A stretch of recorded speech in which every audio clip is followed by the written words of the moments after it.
Hello guys, आज हम हिंदी साहित्य के विधाओं के बारे में पढ़ेंगे। इसके अलावा गद्य साहित्य के विधा जो है नाटक, उसके बारे में भी चर्चा करेंगे। तो पहले हम ये जानते हैं कि गद्य साहित्य क्या है। वस्तुतः लोक से प्राप्त अनुभव और स्वभाव ही साहित्य का कच्चा माल, यानी लोग जो महसूस करते हैं या उनका स्वभाव जिस तरह से होता है वो हमारा क्या होता है, एक रॉ मटेरियल जैसा होता है। इसे साहित्यकार अपनी कल्पना के माध्यम से एक नए रूप में प्रस्तुत करता है। तो साहित्यकार जो होते हैं, जो रचनाकार होते हैं, वो क्या करते हैं, इस कच्चा माल को लेते हैं और एक नई प्रोडक्ट बनाते हैं। जिस तरह से हम एक कच्चा माल को उठाते हैं, रॉ मटेरियल को उठा के एक नई चीज़ बना लेते हैं, उसी प्रकार साहित्यकार हमारे अनुभव, हम जो महसूस कर रहे हैं, वो हमारी कल्पना शक्ति, हमारा स्वभाव, वो सबको लेके एक नया रूप प्रस्तुत कर देता है। लेकिन हर अभिव्यक्ति को हम साहित्य नहीं कह सकते, यानी हर अभिव्यक्ति, हर जो हम महसूस कर रहे हैं वो तो साहित्य नहीं हो सकता ना। फिर ये साहित्य क्या होता है? तो आधुनिक काल के पहले काव्य का प्रचलन था। आधुनिक काल के आगमन के साथ ही गद्य का विकास होने लगा। आइए हम एक गद्य विधाओं के बारे में चर्चा करेंगे, जानेंगे गद्य विधाएं क्या हैं, उनमें क्या क्या आ सकते हैं। गद्य विधाओं के रूप के बारे में जानने से पहले हम ये जानेंगे कि विधाएं क्या हैं। तो विधाएं क्या होती हैं? विधाएं कहने से हम ये समझेंगे जो साहित्यिक रचनाओं का उनकी भाषा शैली, रचना आदि के आधार पर विभाजित करना, यानी उसको हम क्या करते हैं, उसको वर्गीकरण करते हैं, भाग भाग कर देते हैं, अलग अलग कर देते हैं। किसके आधार पर? उसकी भाषा शैली के आधार पर, उसके रचना के आधार पर हो या साहित्य रचना के आधार पर उसको हम अलग अलग कर देते हैं। इसको विभाजित या अलग किस रूप से किया जाता है? हम तो जानते हैं कि हम भाषा शैली के आधार पर या रचना के आधार पर विभाजित कर देंगे, पर इसका तो एक गुण, एक प्रणाली होगा ना कि किस तरह से हम अलग अलग विभाजित करेंगे। तो इसको हम विभाजित करते हैं काव्य गद्य के गुण और धर्म के आधार पर हम इसको अलग अलग करते हैं। जिस तरह से उसका स्वभाव होता है, व्यक्तियों के गुण होते हैं, उसी प्रकार हम व्यक्तियों के कैटेगरी करते हैं, वो व्यक्ति अच्छा है या बुरा है। उसी प्रकार काव्य जो साहित्य होता है, जो गद्य होता है, पद्य होता है, तो उसके विधाएं किस तरह से की जाती है कि उसके गुण, उसके जो है धर्मों को देखते हैं, वो किस तरह से लिखा गया है, उसका तत्कालिक साहित्य क्या है, उसी आधार पर हम क्या करते हैं, उनको अलग अलग करते हैं। तो आइए आज हम गद्य साहित्य के किस किस रूप में विभाजित किया गया है वो पढ़ेंगे। तो गद्य साहित्य के रूप जैसे कि नाटक, एकांकी, उपन्यास, कहानी, आलोचना, निबंध, रेखाचित्र, आत्मकथा, जीवनी, लघु कथा, रेखाचित्र, संस्मरण, यात्राबुत, त्रिपद आदि, ये सारे के सारे जो हैं गद्य साहित्य के रूप हैं। ये गद्य तो हैं पर उनके अलग अलग रूप हैं। ये रूप उसी प्रकार ही विभाजित किया गया है। तो आज हम जो गद्य साहित्य के एक मुख्य विधाएं के बारे में पढ़ेंगे जो है नाटक।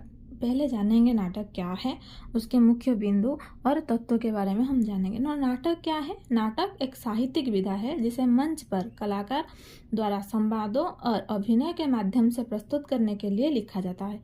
यह दृश्य काव्य होता है जिसे केवल पढ़ने के बजाय अभिनय द्वारा मंच पर प्रस्तुत करने के लिए लिखा जाता है ताकि दर्शकों के हृदय में रसानुभूति हो। ये रसानुभूति क्या होती है? जिसे हम कहते हैं आत्मानुभूति, जिसे देख के हमें महसूस होता है कि उसी जगह पे वो है। जिस तरह से हम एक फिल्म देख रहे हैं या नाटक देख रहे हैं और हमारे आंखों से आंसू अपने आप गिरने लगे, तो वो है रसानुभूति। तो ये नाटक क्या होता है? जिसको हम देखते हैं, जो रंगमंच पर प्रस्तुत करने के बाद कलाकारों के द्वारा, संवादों के द्वारा उसको जीवंत बनाया जाता है, लोगों के द्वारा वो जीवंत बनता है। नाटक के प्रमुख बिंदु क्या क्या हैं उसके बारे में चर्चा करेंगे। तो इसके 6 प्रमुख बिंदु है। जो पहला है वो है संवाद और क्रिया। इसमें क्या होता है? संवाद और क्रिया में नाटक के पात्रों के बीच संवादों का आदान प्रदान होता है और संवाद के अनुसार क्रियाएं होती है। उसी प्रकार दूसरा जो मुख्य बिंदु है वो है दृश्य काव्य। इसमें क्या होता है? यह एक ऐसा काव्य है जिसे देखा और सुना जा सकता है, जो कि सिर्फ सुनने से ज्यादा रसानुभूति होती है। तीसरा क्या होता है? प्रदर्शन। नाटक का यह एक मूल रूप होता है। इसमें चरित्रों को जीवंत रूप प्रस्तुत किया जाता है, जो अपनी अभिनय के माध्यम से नाटक को और ज्यादा जीवंत बनवा देती है। चौथा गुण होता है मानवीय अनुभव। मानवीय यानी मनुष्यकृत अनुभव, जो आपका स्वयं, जो मनुष्य का एक गुण होता है, जो उसका अनुभव होता है, वो नाटक में मानव के भावनाओं, उसके संघर्ष, उसके अनुभवों को पूर्ण रूप से चित्रण किया जाता है। यह दर्शाया जाता है कि व्यक्ति किस तरह से महसूस किया कर सकता है, उसके बारे में हमें देखने को मिलते हैं। पांचवा क्या होता है? विचारों का प्रसार।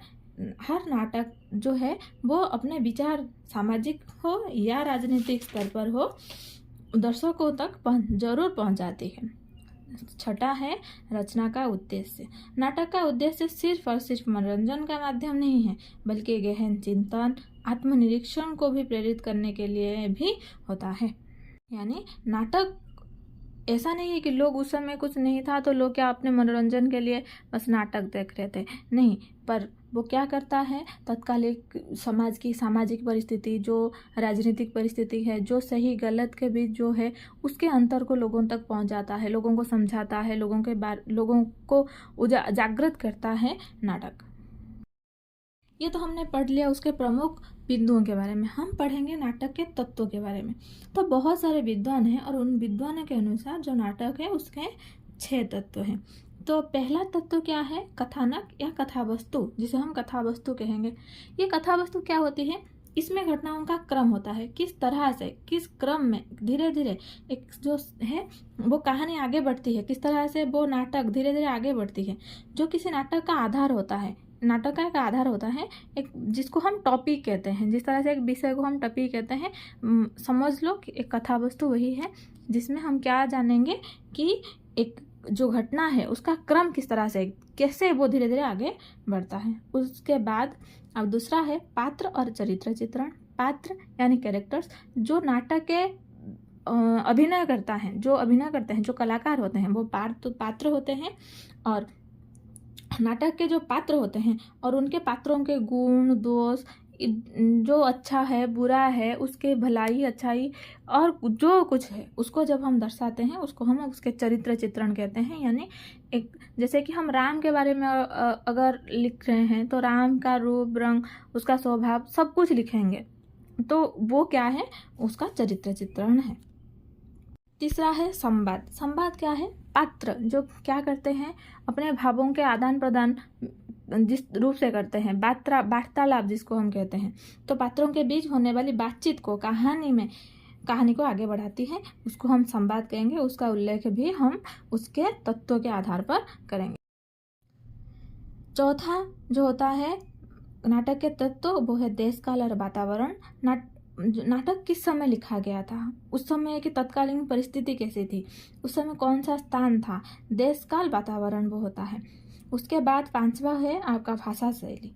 इसमें क्या होती है, जो नाटक है उसकी रचना में प्रयुक्त किए गए भाषा, छंद, अलंकार, साहित्यिक रूप, रंग, वो सब जो होता है वो भाषा शैली के अंतर्गत आएंगे।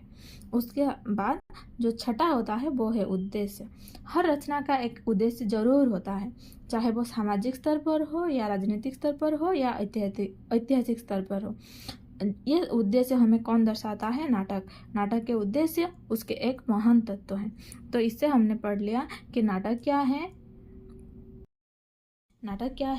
और नाटक के जो है प्रमुख बिंदु कौन से होंगे, नाटक के तत्व कौन से होंगे।